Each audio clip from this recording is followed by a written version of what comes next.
올해 7월, 8월이 되기 전에 미리 움직이시거나 그 이유를 피해서 전세, 월세를 좀 움직이셨으면 좋겠어요.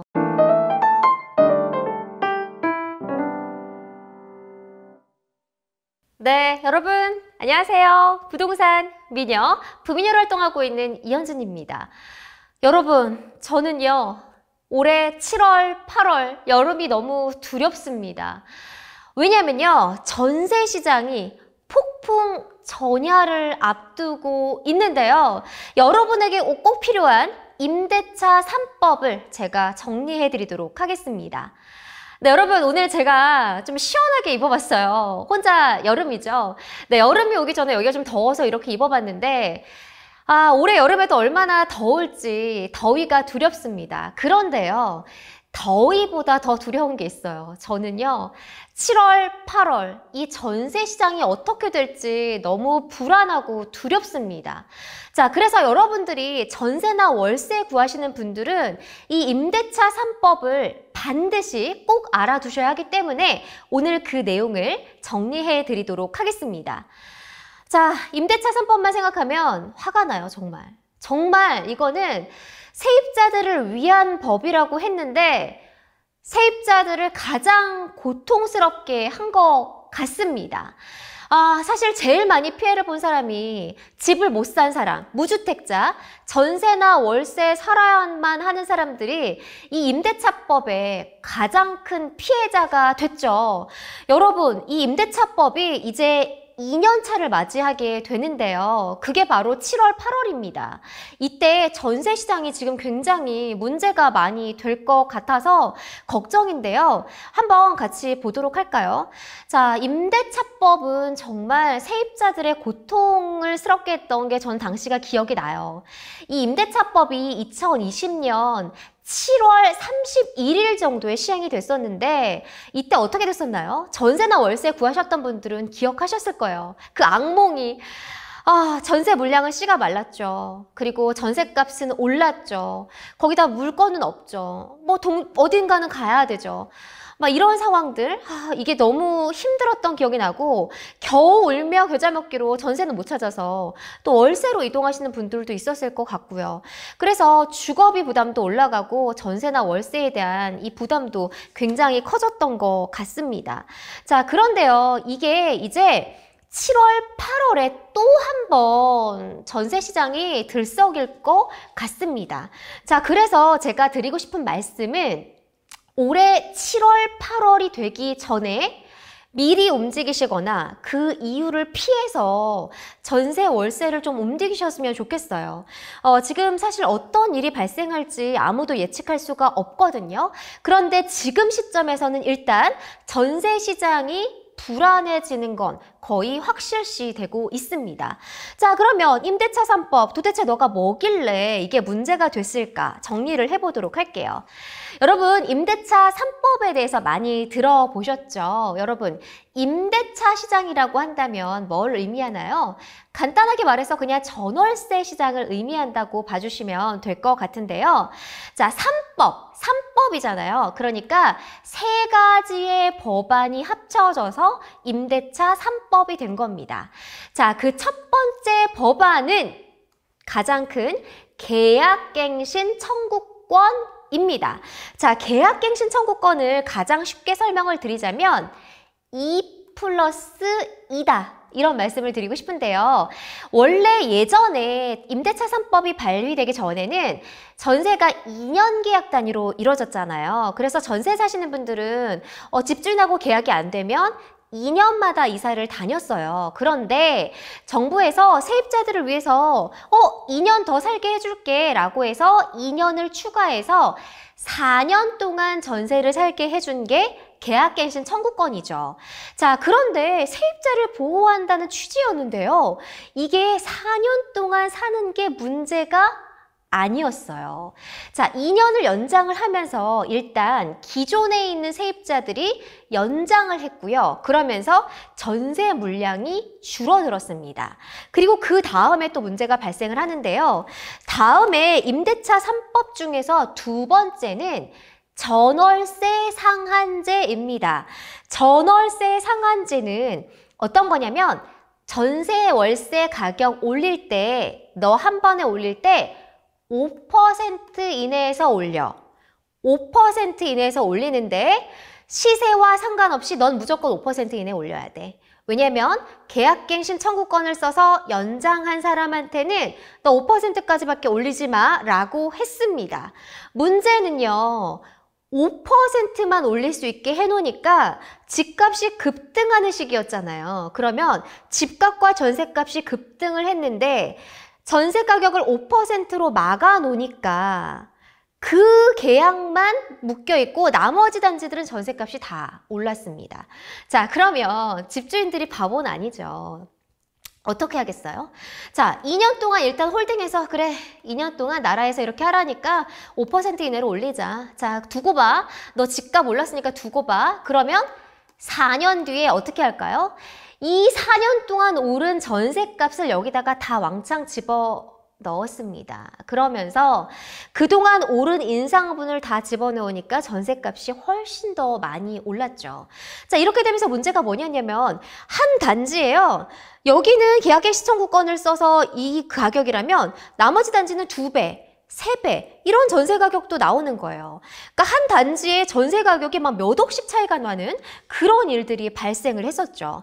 그래서 우리가 이거를 2중, 3중 전세 가격이 발생했다 이렇게 이야기를 했었는데 그래서 문제가 됐었습니다. 아니 그런데 이게 문제가 되는 게 뭔가요? 처음에는 나는 그래서 2년 동안 살았는데 2년 뒤에 이사 갈 때, 4년 뒤에 이사 갈 때가 문제가 발생을 하는 거잖아요.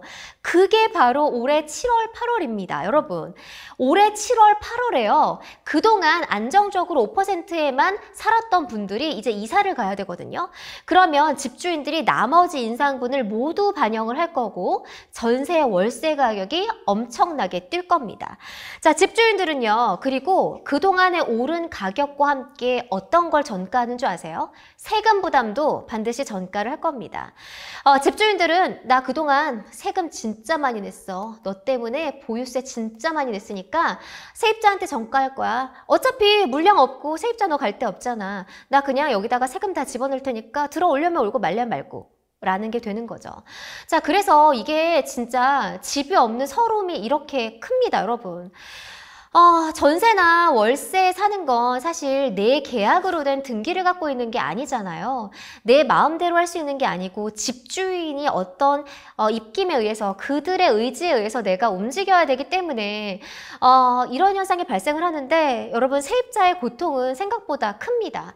이렇게 만약에 전세값이 급등을 하게 되면요. 세입자들이 더 고통스럽고 전세 물량도 없고 전세 가격도 더 올려줘야 되고 그리고 또 월세 가격도 올라서 주거비 부담이 커지게 되겠죠. 아니 주거비 부담이 커지면 난 월급은 한정돼 있고 더 팍팍하게 힘들게 살아가야 될 것 같습니다. 저도 20대에 처음에 전세나 월세 다니면서 이동해 봤거든요. 정말 힘들었어요. 그때는 급등기가 아니었다고 하지만 이 전세 가격을 조금 더 올려줄 때마다 그리고 월세를 매달 내야 될 때마다 정말 부담되고 돈 아깝잖아요. 이거를 안 겪어본 사람은 정말 모를 것 같은데 정말 이 집에 대한 소유권을 가지고 있다는 게 뭐 이런 의미구나 라고 새삼 느끼면서 정말 힘들었던 그런 기억이 납니다. 자, 지금 문제가 또 되는 게요. 지금 7, 8월에 이게 가을 이사철이 9월을 앞두고 있어요. 그러면 학군 수요도 같이 움직일 수 있거든요. 그래서 전세 시장이 지금 굉장히 많이 불안해질 것 같습니다. 자, 나머지 한 개의 법안을 알아볼까요? 이거 전월세 신고제인데요. 이건 사실 세입자하고는 크게 관련은 없습니다. 전월세 신고제는요. 임대인이 일정 기간 이후에 일정 금액 이상의 임대차 계약을 체결을 하면 그 안에 이제 신고를 해야 되는 겁니다. 사실 과거에는 월세나 이렇게 계약을 하면 신고를 하지 않는 경우가 많았는데요. 이제는 무조건 그 기간에 신고를 해야 하고 신고 기간이 넘으면 적발이 되면 벌금을 내게 된다는 겁니다. 근데 사실 전월세 신고제는 세입자들과 아주 큰 연관은 없기 때문에 계약갱신 청구권 그리고 전월세 상한제 이 두 가지를 명심해 주셨으면 좋겠습니다. 자, 지금 그런데요. 이런 입장이 있습니다. 저는 임대차법은 무조건 보완되거나 폐지되거나 세입자들을 위한 정책으로 바뀌어야 한다고 생각을 하는데요. 윤석열 대통령 당선인 그리고 인수위에서 임대차 3법을 폐지하거나 보완하겠다라는 입장을 내놨습니다. 자, 그런데요, 어떤 방향인지 한번 살펴볼까요? 자, 인수위에서는요, 일단 임대차법이 세입자를 고통스럽게 한 법안이다. 그래서 이거는 고쳐야 마땅하다라는 공론을 했습니다. 그리고 나서 개편안들을 좀 내놨는데요. 좀 살펴보면 아직 확정된 건 아닙니다, 여러분.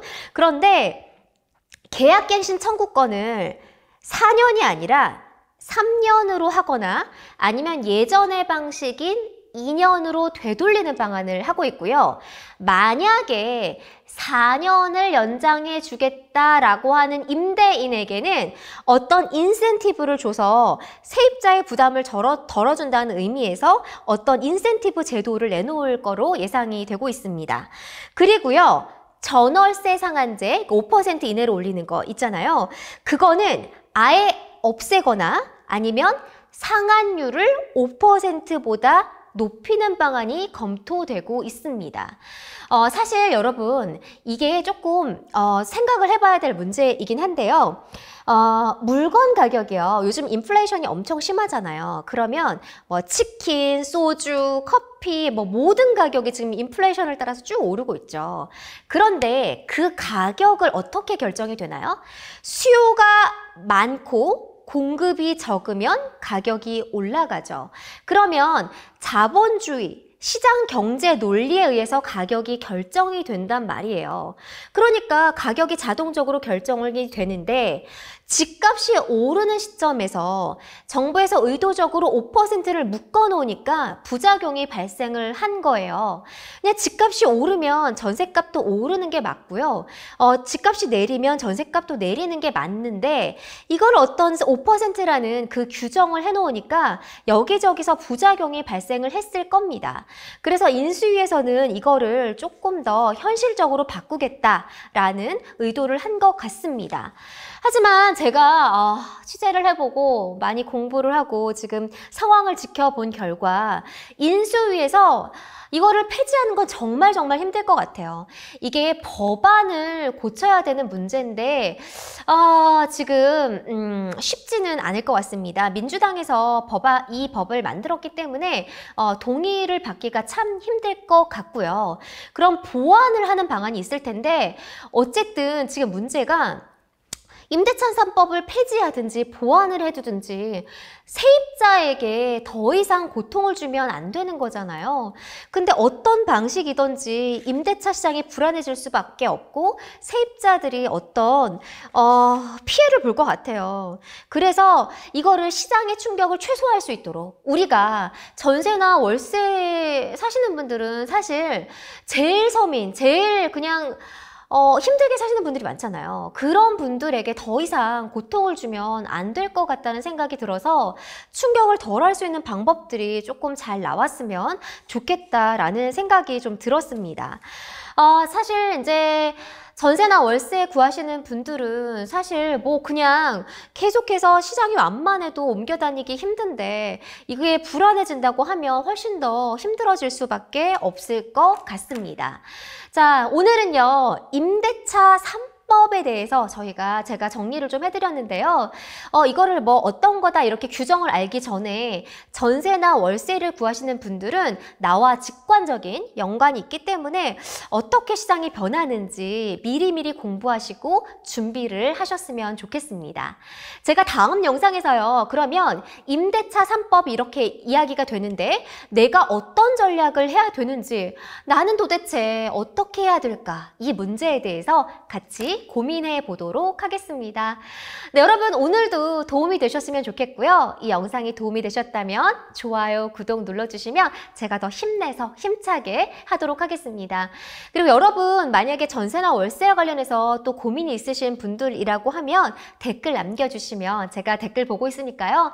여러분과 함께 소통하고 제가 도움을 드릴 수 있는 부분들을 드리도록 하겠습니다.